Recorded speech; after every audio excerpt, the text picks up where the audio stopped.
السلام علیکم ورحمۃ اللہ۔ سوال یہ ہے کہ خلا کا قانونی اور شرعی طریقہ کیا ہے؟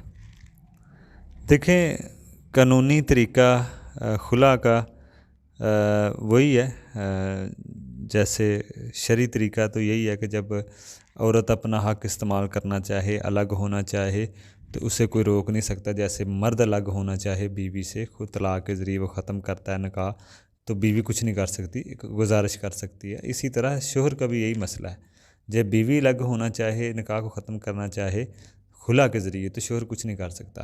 تو بیوی شوہر سے خلا کی ڈیمانڈ کرے گی، شوہر اگر مان جائے تو ٹھیک ہے، نہیں تو قاضی جج جو وہ الگ کر دے گا مسئلے کو، ٹھیک ہے نا، نکاح فسخ کر دے گا۔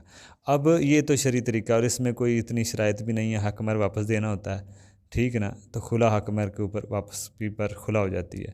قانونی طریقہ بھی ایک ہے، 2-3 ماہ اس میں بھی لگتے ہیں، کوئی پیسے بھی لگیں، آپ کے لگیں گے، تو اس میں عورت جج کے پاس جائے گی اور یہ کہے گی کہ میں اپنے شوہر سے علیحدگی چاہتی ہوں، کوئی بھی وجہ بتائے گی، اور وہ شوہر کو نوٹس بھیجیں گے۔ اگر تو شوہر آ گیا پھر وہ بھیجتے ہیں، پھر اگر نہ آئے تو اس طرح 2-3 وہ بھیجنا ہوتا ہے انہوں نے، اور صلح کی بھی وہ کوشش کرتے ہیں کہ ان کا آپس میں صلح ہو جائے۔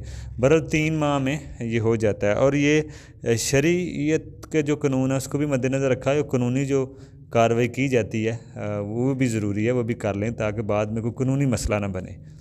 یہ مطلب ہے خلا کا ایک طریقہ ہے۔